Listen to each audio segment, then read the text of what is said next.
Hello, Denver. Yay. Thank you guys for coming out. I know it's been a full week of events and panels, and I hope you guys have attended some of just these awesome conversations from startups to founders to investors. I know it's been an exciting week for Denver. My name is Kate Atwood, and I am the co-founder and CEO of Loco Plus.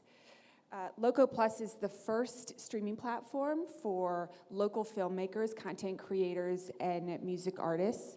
We level up emerging content creators from social media, providing them premium distribution, while also offering audiences the first opportunity to discover local independent content in one place. How novel of an idea, right? But I am here as half of a co-founding team, and so I also wanted to make sure everybody met and recognized my amazing co-founding partner, Megan Matashek. She is our Chief Creative Officer and from Denver. So she's really what's rooted us here and what's put together this incredible panel. Before we get to the panel, we want to make sure that everybody gets a chance to see what Loco Plus is. So we're just going to show this short video.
That is Loco Plus, and the most exciting news is that we are now here in Denver. So if you are a creator or if you know a creator, let them know to visit golocoplus.com. There's this QR code here, and they can sign up.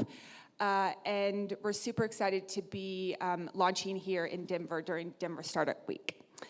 So let's get to this fantastic panel and the topic of conversation today, which is how do we make Denver the next big hub for digital and film production, not just for the region, but for across the country and the world. And I'm super excited to be joined by these incredible panelists.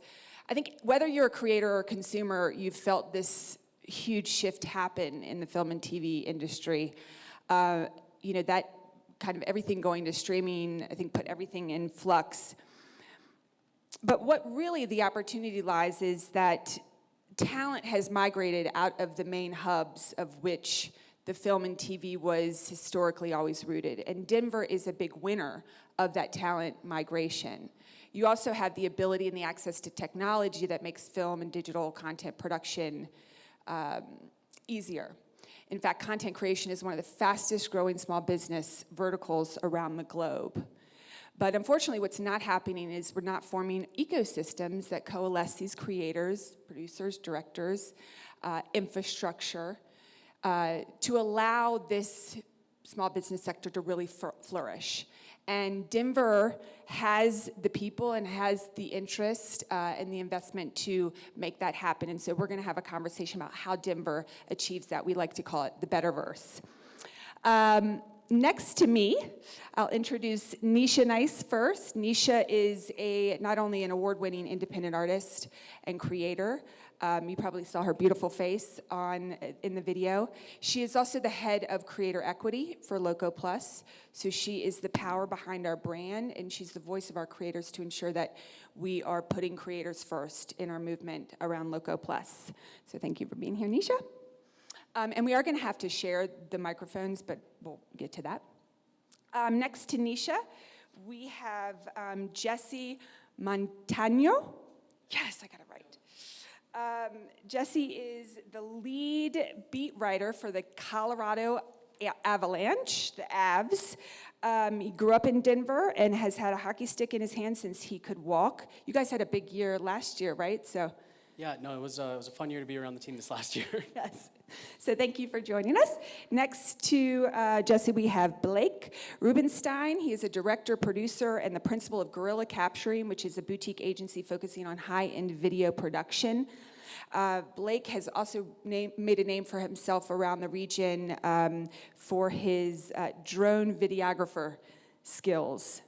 And is very, very passionate about making Denver the next big hub for film and content production.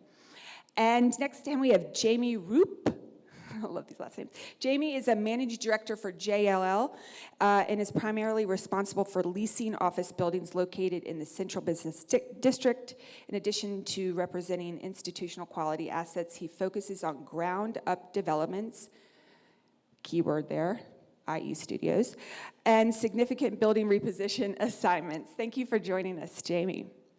And last but certainly not least, we have the incredible Representative Leslie Herod, who was elected in 2016 as the first Black LGBTQ person in the Colorado General Assembly.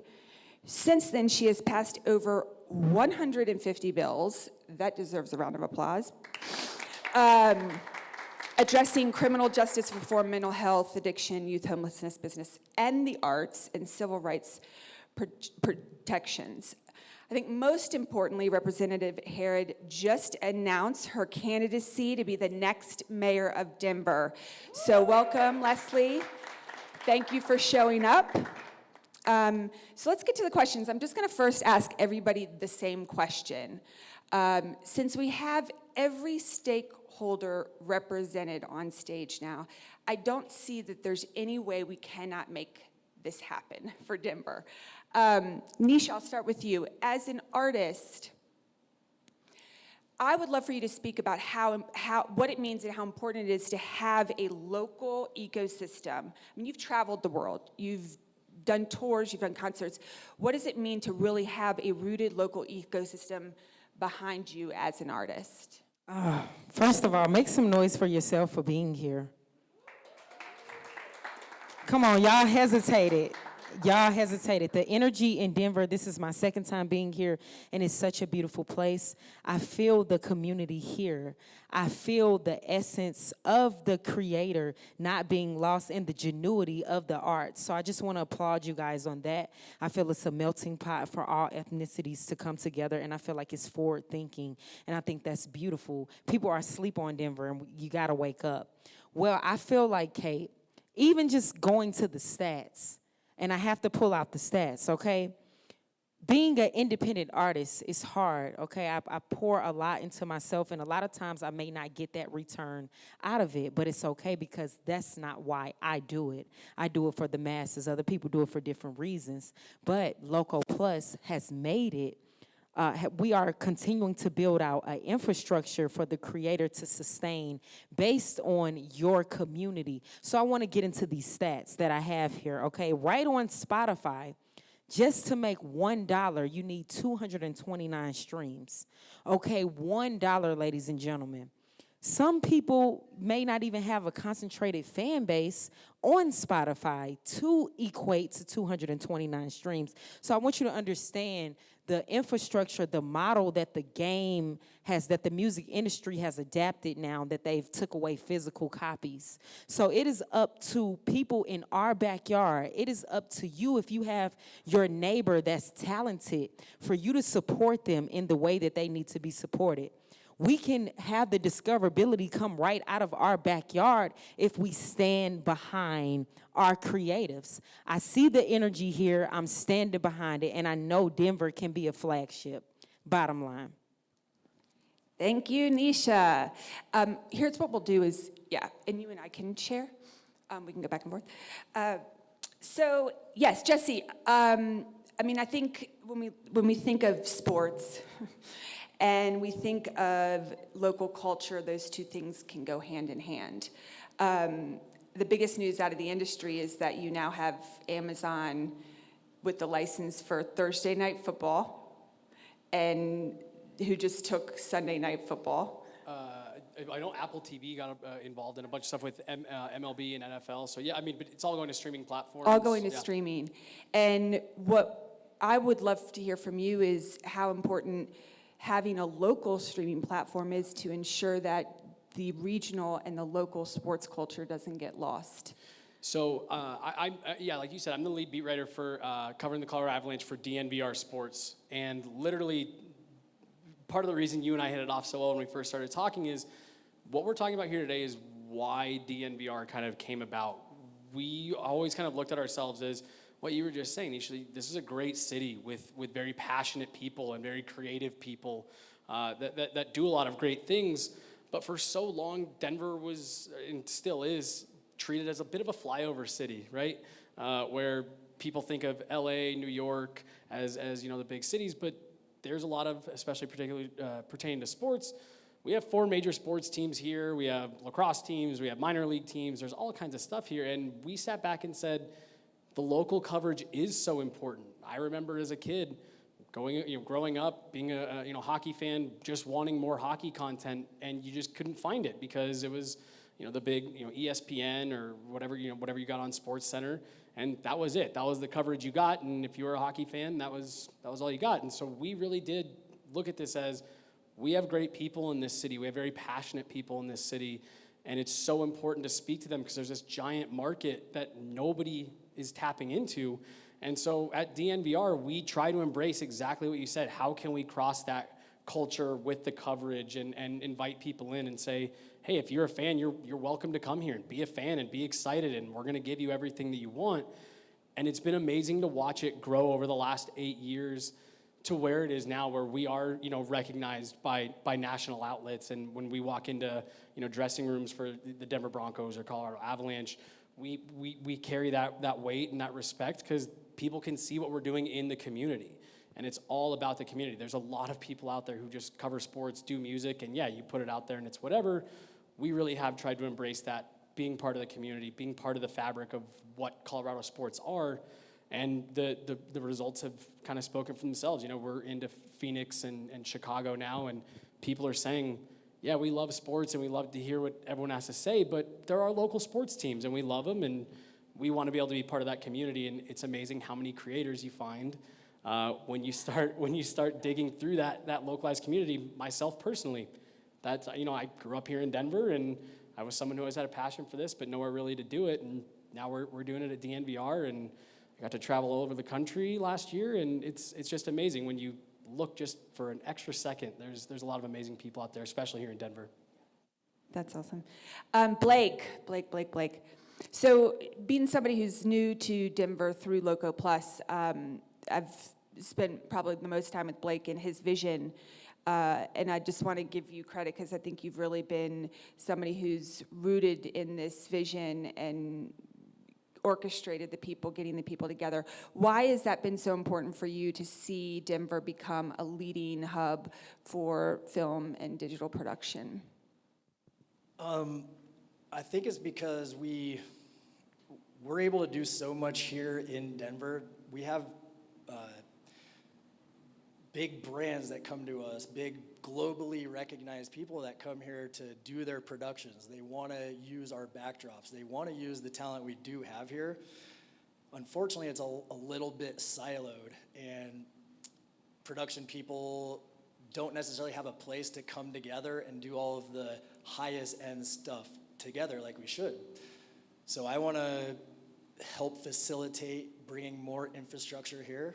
I think we need a world-class sound stage, LED virtual production stage of sorts that could support these jobs we already have privately, but then launch us into the ability to do the world-class cinema productions that I think we're really capable of. It starts with some infrastructure and then some other things, but people want to live here. The atmosphere is great. It's not super humid, which I love. And as we continue to build more places like some sound stages and then get that introduced into curriculum so that we can give people real good educations and not just go learn everything on YouTube, we can really make a huge economic impact here in Denver and Colorado in general if the general population, as it would, realize how quickly we could get into this, change a few things around, add some infrastructure. The talent's here and it'll continue to stay here.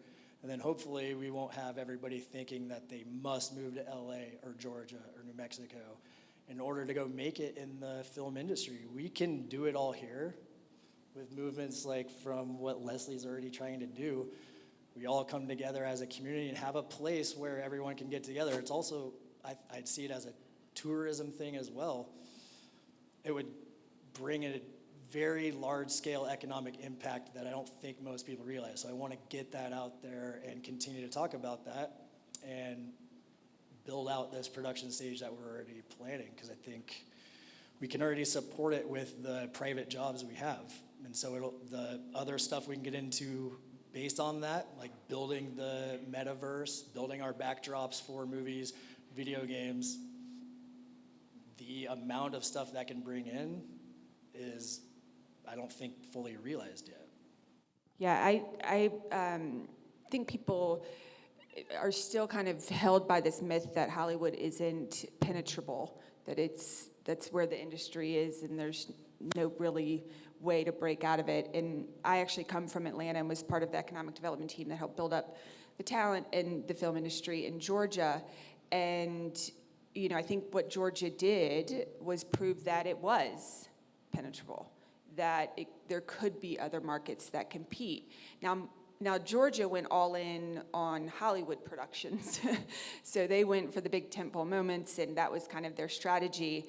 And what I say a lot here is really what's coming next is the next generation of talent, how they make content, how they consume content, how it's distributed. Like, that is the real opportunity that's still up for grabs.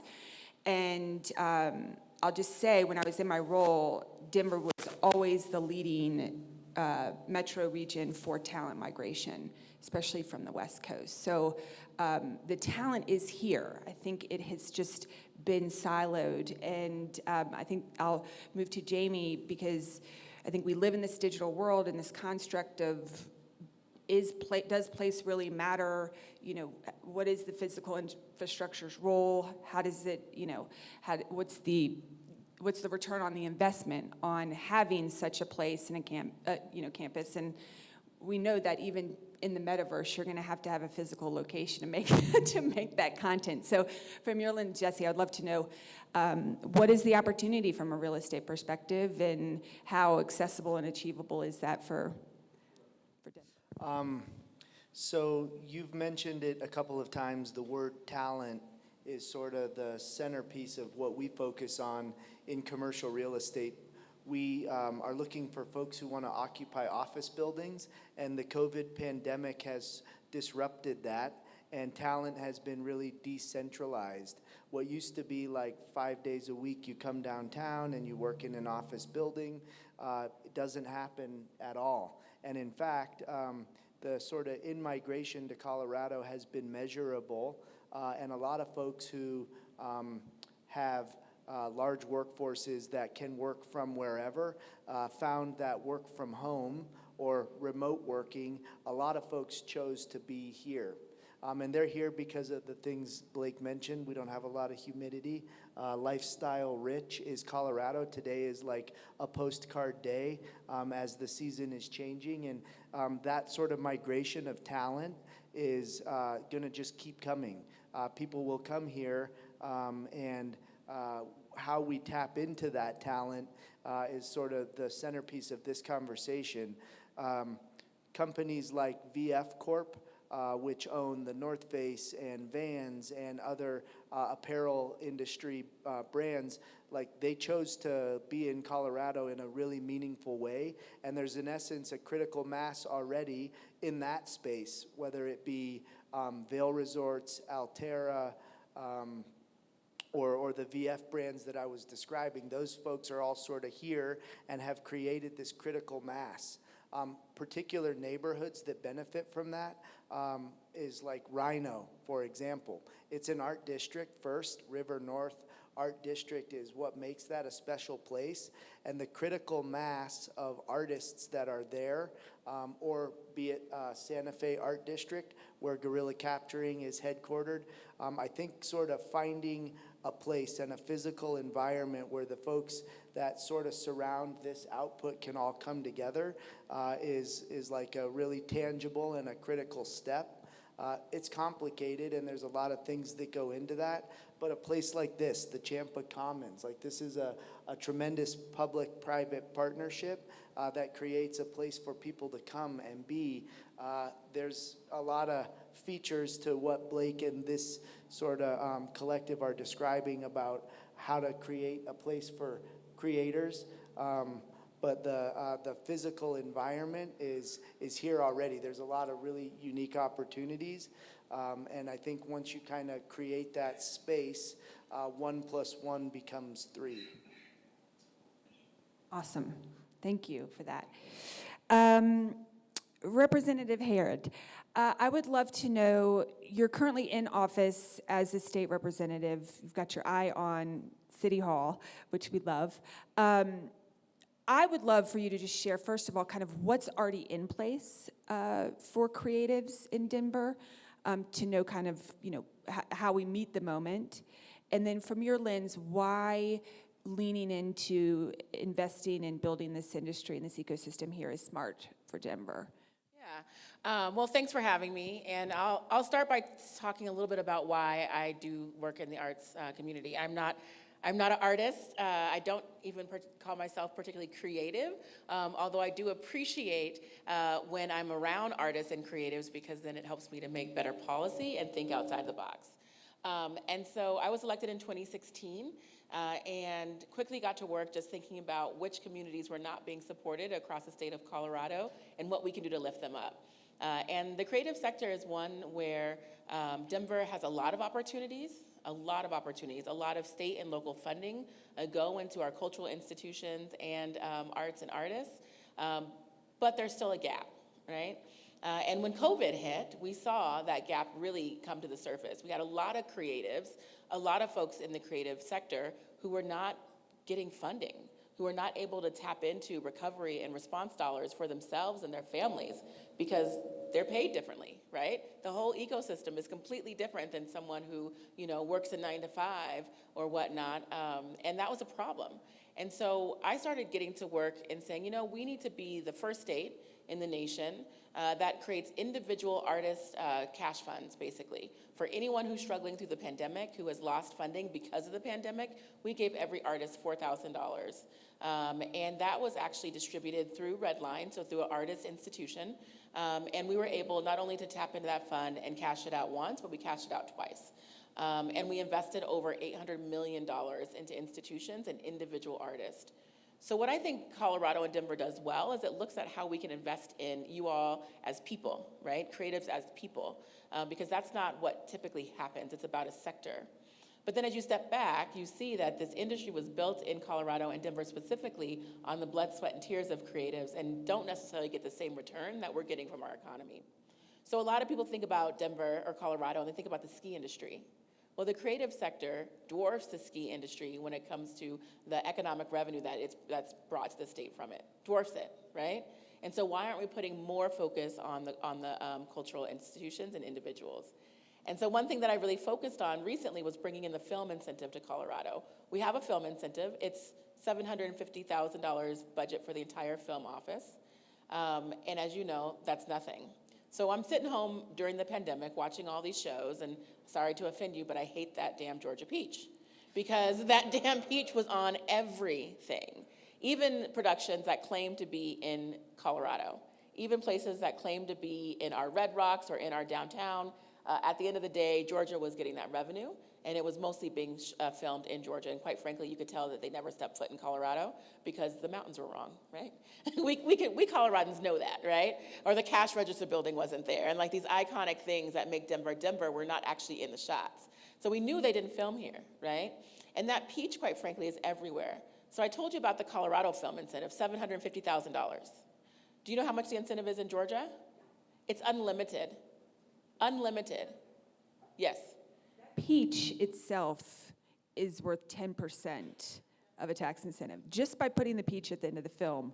So you automatically get 20%, and then by putting the peach at the end of your film, you get another 10%, 30%. And so that makes, right? So look at all that revenue coming in. And our states around us are at about $100 million, $150 million.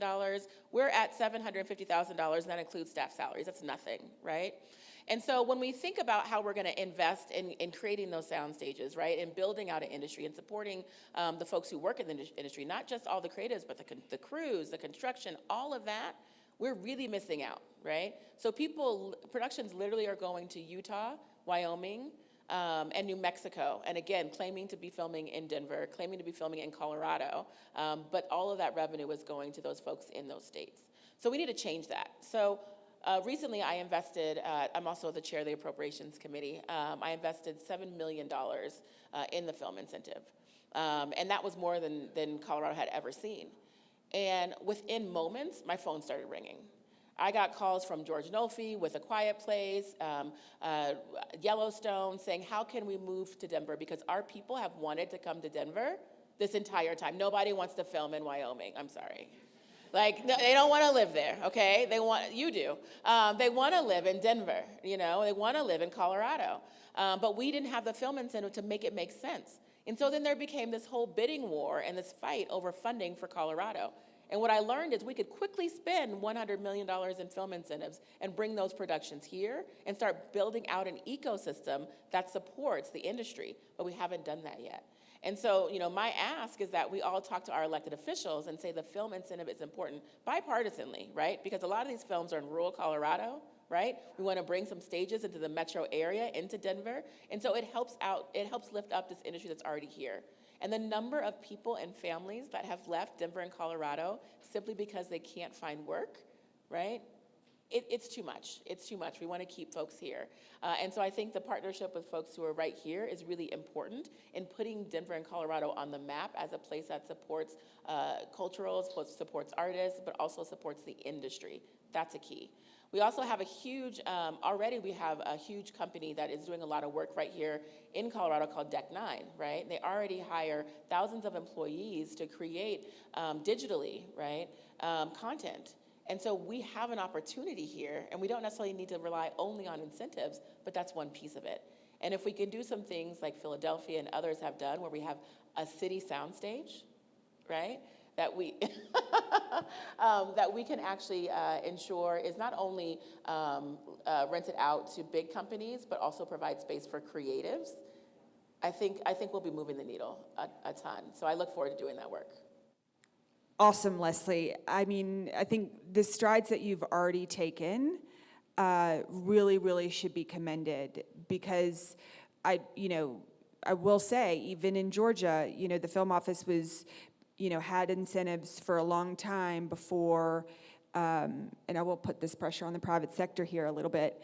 When the private sector really showed up and invested in the infrastructure is really when it started to all come together. So you have elected officials that are already, moving mountains, pardon the pun, for this, and I think it's about how we bring, the private sector in, that capital that's needed to build the infrastructure.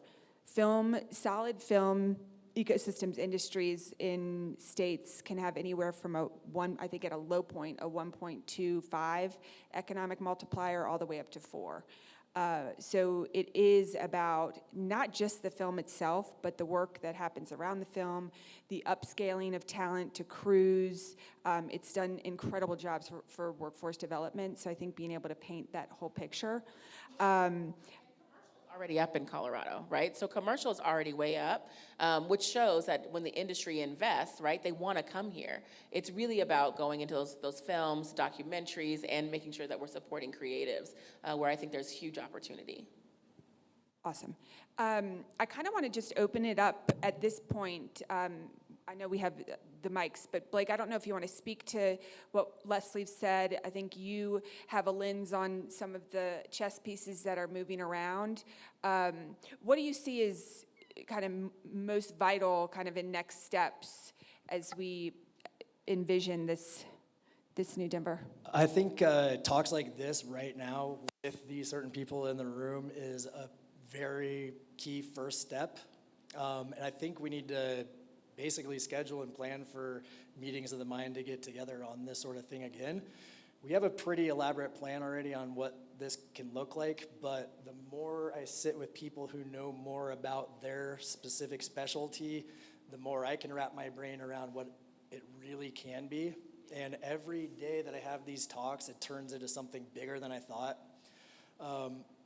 But there's prime examples that happen in all over. I go back to Georgia, and one of the biggest sound stages in the world at the time, at least, was land leased to Screen Gems by the city of Atlanta for 50 years so that they could turn their fairgrounds into production stages. So I was kind of thinking about that. Leslie's here. It's like, why can't we do that with some giant piece of property somewhere in the metro area that would support that? But I think there's a lot of factors at play there when you bring in these giant productions, because one film, if you get one large budget film here, you're gonna have 100 to 200 full-time employees that are working on that, and then they're spending money all across the whatever they do. So I don't want to redo what Georgia did, because as you see, all the people from LA come in and they take the money back.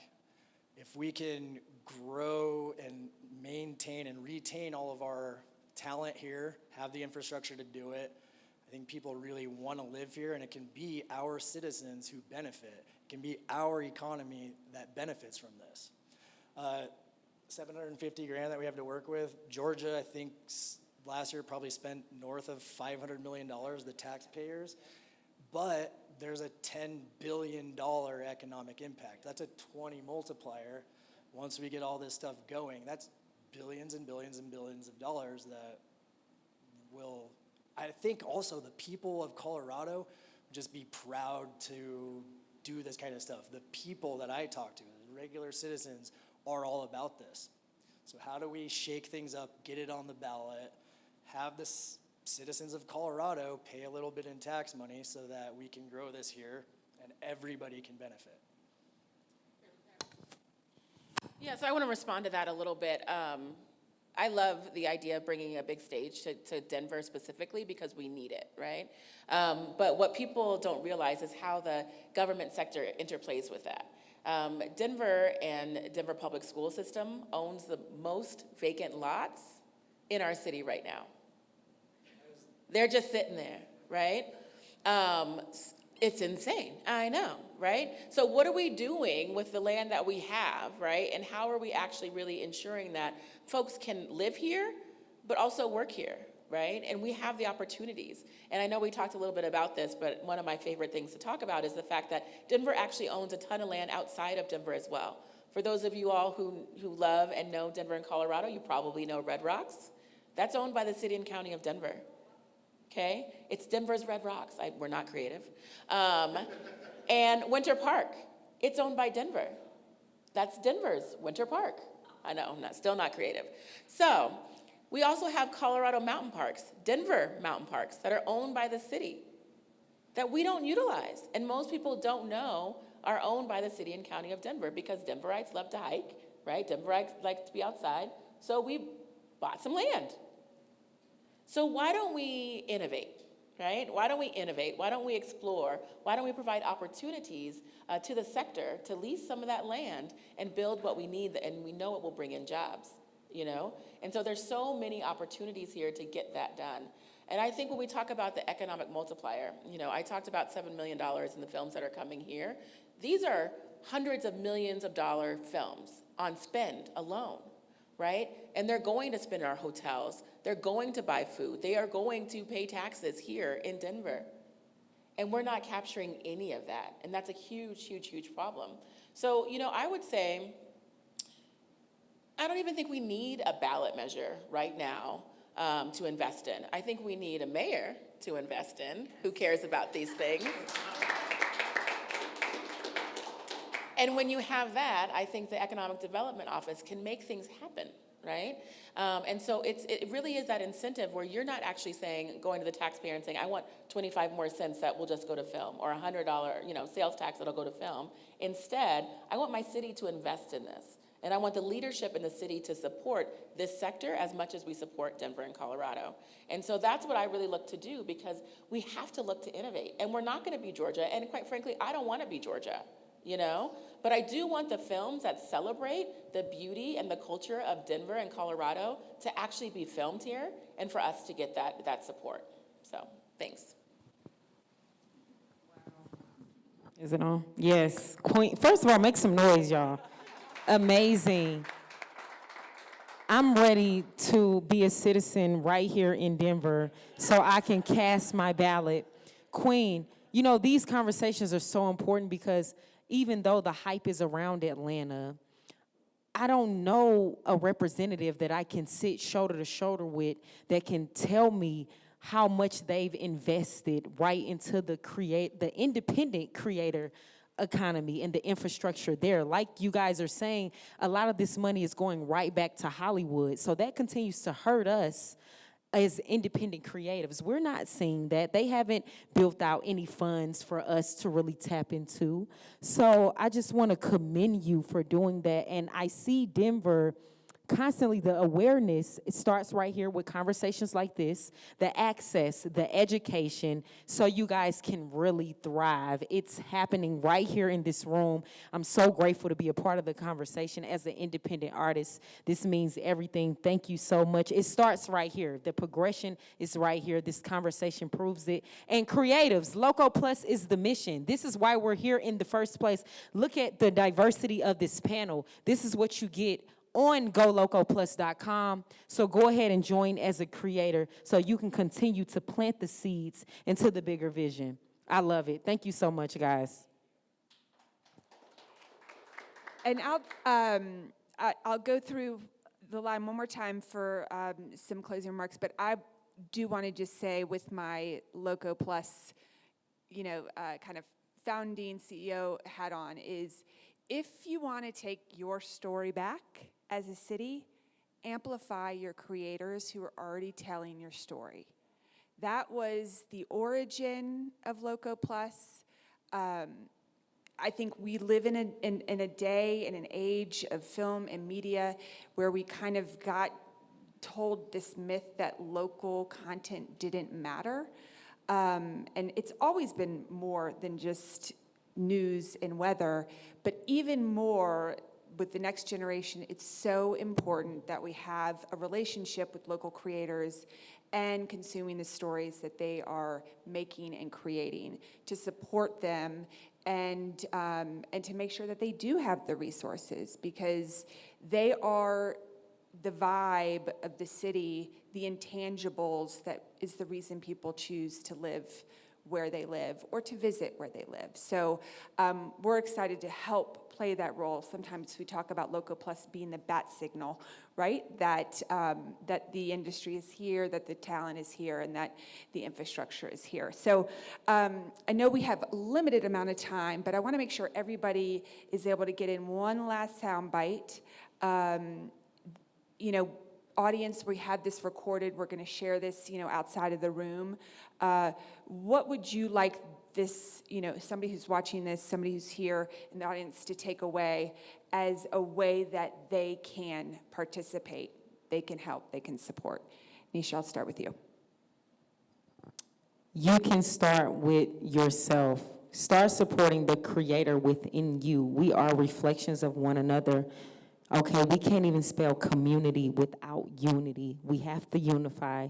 Just like you said, we are the intangibles. I know myself, I am an asset on any platform that I go on. We need to know that we are businesses. So let's continue to move like that. Let's own our IP. It's about equity. It's about transparency. It's about inclusion. It's about not having a seat at the table, but having your own table and bringing those tables together for the greater economy and for the masses. This isn't about me. This isn't about you. This is about us. And we can bring it back to the creatives that really make the world go round and round and round. We know this, y'all. Come on, y'all. The sauce, the proof is in the pudding. Come on.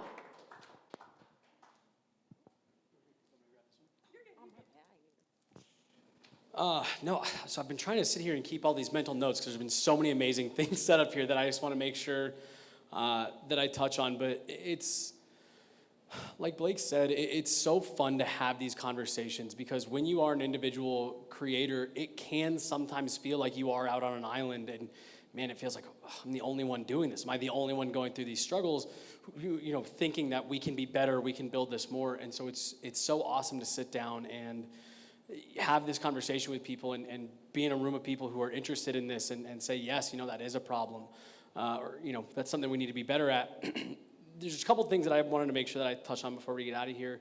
One of them was a word that got used a bunch, which was opportunity, which is something that I do think is a little misunderstood in the creator space, right? I was having a conversation with someone a few months ago who was asking me about what I do, and I was telling him, as there is with any job industry, you have your ups and downs and things that stress you out. And he told me, he goes, well, why don't you just go make it yourself? Just go do it by yourself. And you can make the money, and that way you keep everything. And I think that's the mindset that a lot of people have about content creation and stuff that we're doing online. And, you go back 15, 20 years, and yeah, maybe if you were an early adopter, you did just kind of start your YouTube channel or whatever, and you made it big. And there's a lot of people that think that's still how it is. And when you're a creator, you find out pretty quick, no, you need an infrastructure, you need support, you need other people, you need people in your community that have your back. Like the statistic about how many downloads you need for $1, I didn't know the exact statistic. It's crazy. You need the support from people around you, and that's one of the things that, again, just when you and I started talking about Loco Plus, what I find so amazing is, yeah, you are an individual creator, but we're going to put you on this platform here with all these other creators who are going to help lift you up. And then the last thing is something that, again, Blake touched on, just the pride that people have in Colorado. Again, at DNVR, that's something that we have really, really learned. People like to tell people that they're from Colorado, that they're from Denver, and they like to show out with the mountains and Jamie, I think you said it's a postcard day outside, and people are really proud of that here. And so I just want to make sure that people understand that that's what we're going for. We want you to be proud of where you're from and represent that. You don't need to go somewhere else. You're in a great place here in Denver, and there's an entire community of creators who are wanting to support you. And I just agree that with everything we've set up here, but that having this conversation and understanding you aren't the only person who's wanting this is the great first step. And there's been some stuff that we have in the works that is all centered around this. How do we lift up other creators and get the best content that can be out there? Because there's so many people who just need that opportunity. And I think this is a great way to push that conversation forward. Going back to community, I suppose, as we're building this infrastructure, I think that's a very important thing to remember is let's do this together.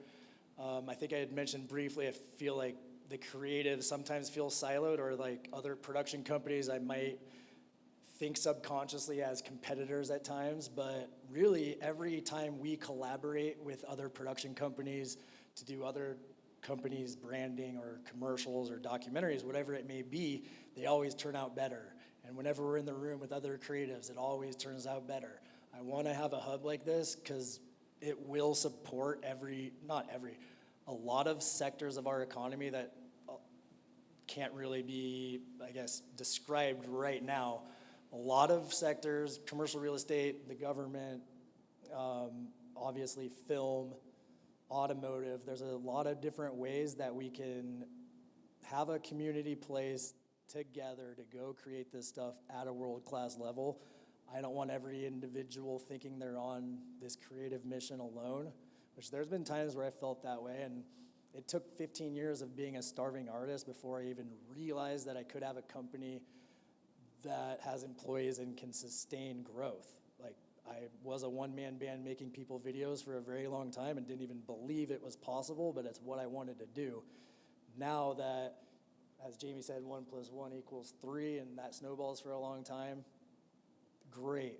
We're in a position now where not everybody behind us has to go through 15 years of figuring out where their paycheck's coming from. We can do this together, train people together, educate people together, do it together. We're gonna create movies together and a lot of other fun stuff too. Sitting up here, I've been really intrigued by some of the statistics and the empirical evidence when it is a really competitive environment, and that people have alternatives in Utah, Wyoming, New Mexico, Atlanta, what have you. The economic impact that we can have by co-investing in that and the multiplier effect, I think that it really is a partnership, and figuring out how we can leverage the public investment. A lot of it has to do with, the votes we make and how we sort of cast that story.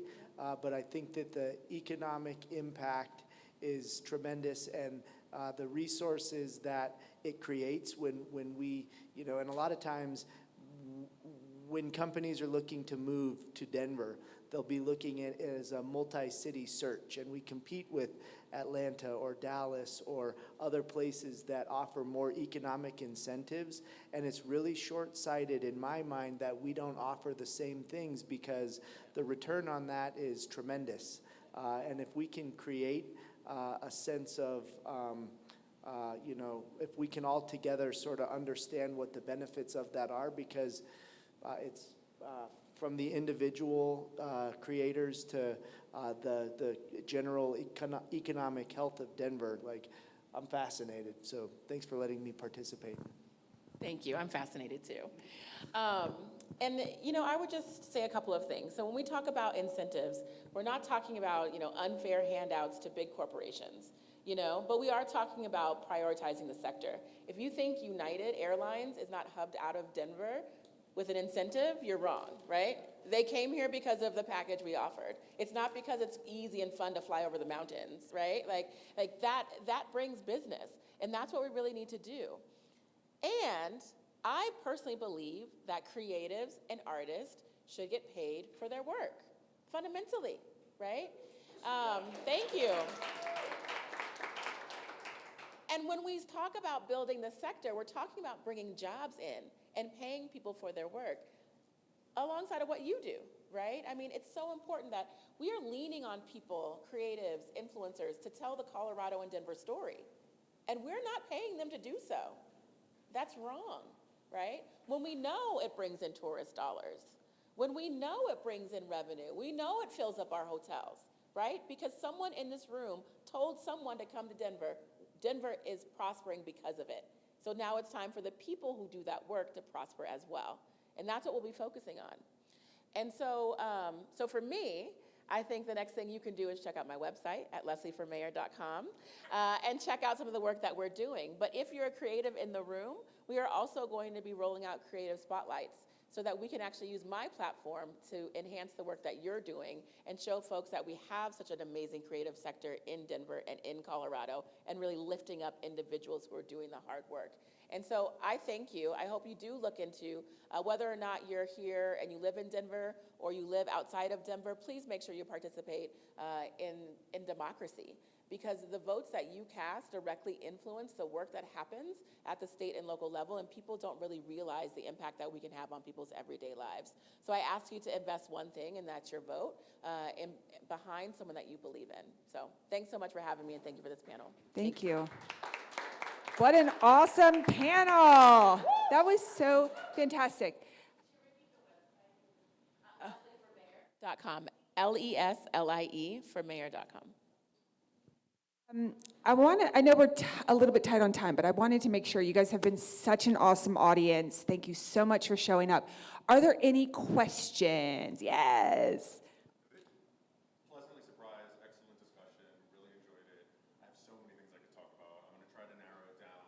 I work in music, I'm an artist and entertainer, performer, and one of the issues I see with the music industry in this town is that there is very much a grassroots love of music. There's a lot of audience Yeah. here, there are a lot of venues, a lot of spots.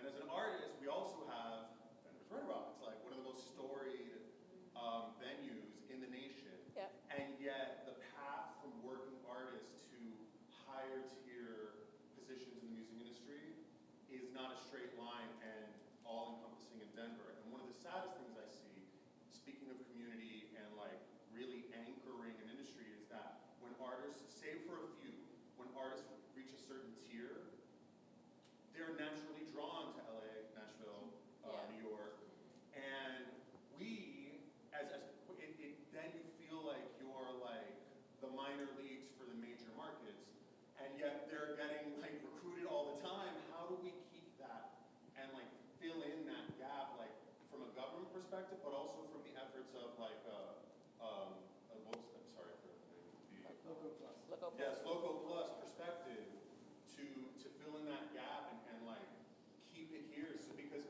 that's another thing about Denver that one of you mentioned. We love our hometown heroes. I mean, I've never seen a state that rocks the Colorado flag more than folks in Colorado. Although we noticed your shirt, sir, so we're gonna have to get you the right gear. I have Colorado here too. Anyway, it's a nice call out. But anyway, my point is that from these two perspectives, how in the music sector, how do we fill in those gaps? What is your response to that? Yeah. Well, one, I think we should keep talking because I know we don't have a ton of time. Right. But the music industry is one where folks are trying, independent artists and independent venues are coming together to look at how the state and the city can be more supportive. But I think it's more than that, right? I think we have the venues. I know we have the venues. Mission was open not too long ago to provide that kind of mid-step, you know? Red Rocks is too small for the major artists and too large for some of the smaller artists, but it doesn't mean we can't have a showcase more often at Red Rocks so that you have the opportunity to perform at one of those venues, you know, get those epic shots, right? And then promote your work in other places. But the issue really, I think it's really complicated here because while you are in a smaller market, right, than some of these other places, you're not getting paid as much as you can if you're gigging in LA, right? And that means you also then can't afford to pay to live in this city. And so then we see artists getting really frustrated with the rising cost of housing and the lack of affordability that people assume we have in Denver because we're not LA, but then they realize we don't, right? And so then they have to go where the work is. They have to go where the money is. And taking those flights back and forth doesn't make sense if you can't afford your rent, you know? And so I think that we have to think about from an individual creative perspective. So if we had a conversation and I figured out exactly why, or you, want to leave Colorado, right? Want to leave Denver, what is pushing you out? And then that's how we can find solutions about how to keep folks here, right? Because we do have a lot of resources here. We're just not getting the whole picture right. And I have insights on that from artists that I've spoken to, but like you said, we can talk about that. Thanks. I think these are great conversations that need to happen, and they need to happen often. One of the real missions with Loco Plus is that we want from the public sector to the private sector ecosystems to see artists and creators as entrepreneurs that need, just like we treat a tech entrepreneur, we provide resources and infrastructure, opportunities to come together so that you can have the tools and the pathway that you need to grow as big as you want. You may not want to be, a global star. But that should be your choice, right? You should be able to have more predictability and more control. And that is just Local Plus is just obviously one little asset that we're trying to do to make that happen. But I think it's so about continuing these conversations. Yeah, I'll stop. I could go on too. Okay. Any other questions? Thank you.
I'll take a quick pass by that.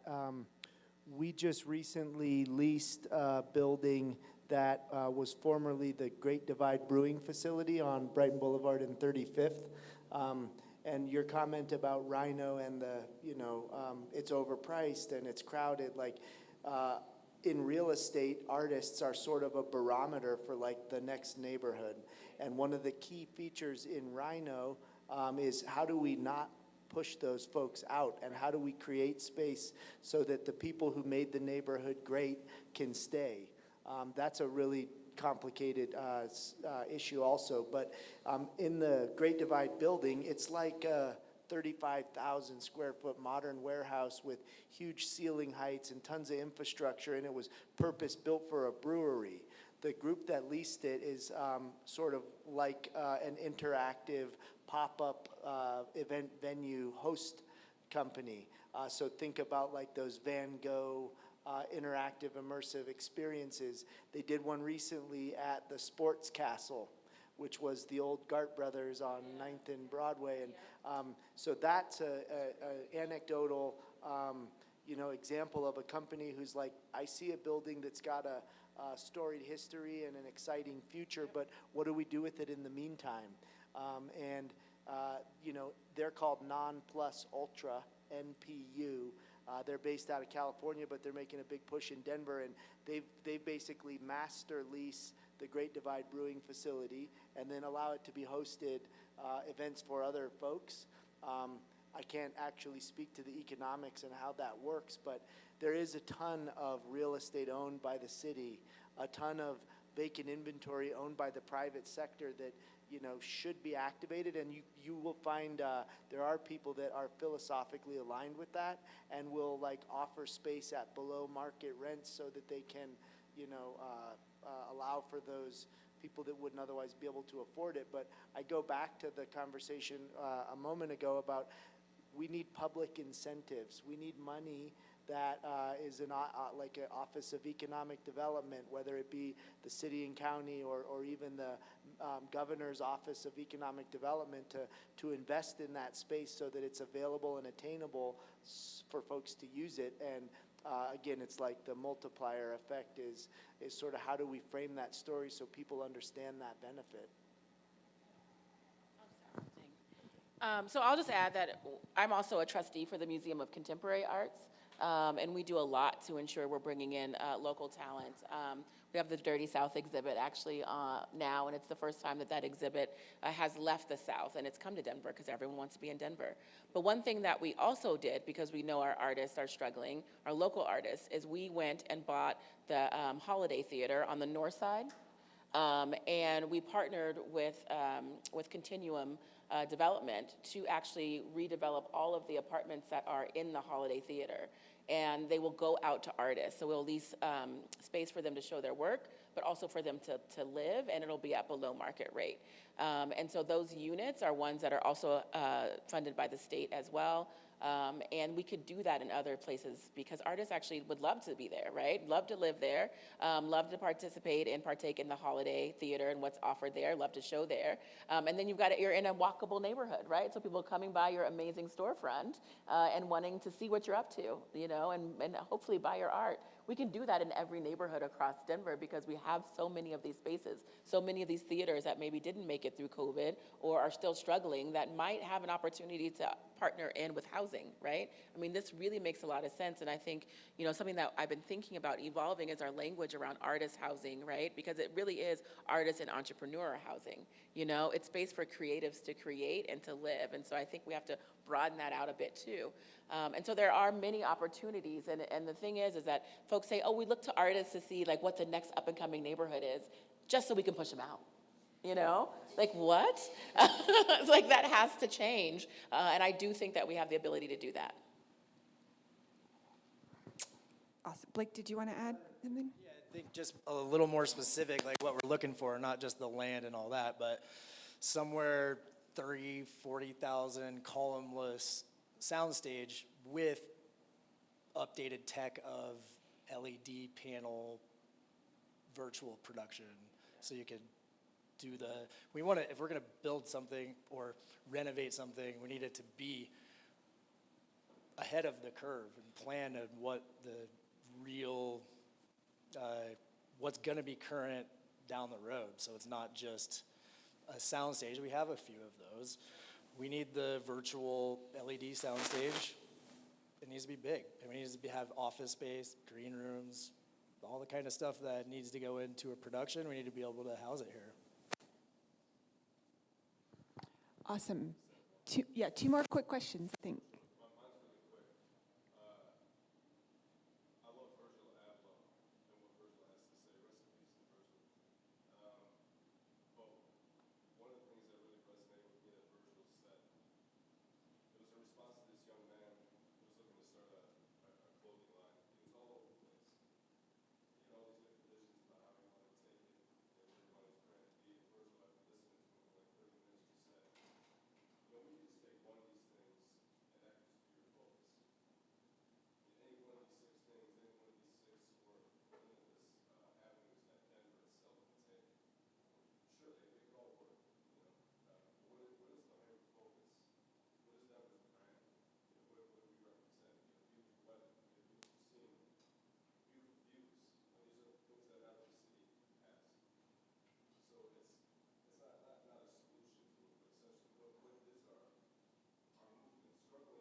I led that conversation in Atlanta for 5 years, and it's a very, very hard one for a city that is continuing to grow and evolve, especially in a post-industrial world where your industry isn't really just your identity. So I love that question. I'm super passionate about that question. I think that is, you have to give that to the people. Yeah. Yeah. Real quickly, go ahead and close us out. Okay, so I'm pretty involved with the theater scene of Colorado, pretty well developed. What plans do you guys have to integrate partnerships with things like DCPA, a lot of the opera houses around the state, a lot of the other really pretty reputable and pretty strong already artistic brands out there to make this kind of thing come true? Would you like? Yeah, so I think, if you're already at DCPA, you know the work that they're doing to bring in specifically Black theater and Black artists, and I think that's really interesting. And so when we think about Denver's brand, I think we're entrepreneurs. We try things and we're bold, right? Some things fail and some things work really well. And when they work really well, we're on the map for that, And I love that DCPA is doing that. We're also partnering with the School of the Arts to ensure that there's a pipeline for these young folks coming into the arts. MCA is doing what we're doing. We also have some partnerships with the Denver Art Museum. And so you're right. We have a lot of institutions here that do well because of that public investment. And so now what can we do to leverage those institutions to support our individual creatives and artists? And I think that's what many folks have committed to do, especially around the Summer of Reckoning, where folks decided that race does matter and made really great statements, but didn't always do the work. And I think it's incumbent upon us to push that work and say we want creatives, say we want artists, but we have to support them, we have to pay them, we have to give them opportunities to show in our venues, and that's what we're doing in Denver. We have to keep pushing that. And so that's the partnership, but I think I believe that the people of Denver want that, right? I don't believe it's only lip service, but we have to give the opportunities for folks to come and succeed. So for me and my campaign and what I'm doing as an elected, we're partnering with a small theater company. We'll be showing at the Bug Theater. We'll be doing Puerto Rican Nocturne and bringing that show back to Denver to showcase our local artists and show how the government sector can interact with the creative sector to bring new opportunities for people. And so I just think we have to keep trying and doing it. And so I'm so sorry that I have to leave, but I just really appreciate the conversation. And I think, you're right. We have to keep having these conversations. We have to keep bringing people to the table. We cannot just end it at a Startup Week panel. So thanks. I do know that you have to leave, and I think as a close, what I will do just impromptu is I'm going to put a piece of paper on that table, and if you are interested in continuing the conversation, convening, I know we have people that are interested in helping coordinate that and make that happen, so I'll put a piece of paper, it's kind of last minute, so pardon the informality, but write your name and email, and we can continue the conversation because I think it's really important. This has been incredible. Thank you guys so much for showing up. Thank you guys, the audience, for showing up. Thank you to Startup Week. I think we are to thank the sponsors. I lost the screen, but presenting sponsor Amazon. Help me out with the sponsor list, Leslie.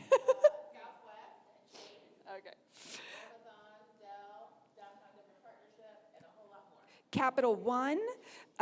This session in particular is part of the Spotlight track, which is sponsored by Southwest and Chase. And by attending this session, hashtag Denver, DEN Startup Week, if you share on social, GoLocoPlus.com, spread the word, sign up. We'll stay after and answer any questions you might have about the platform.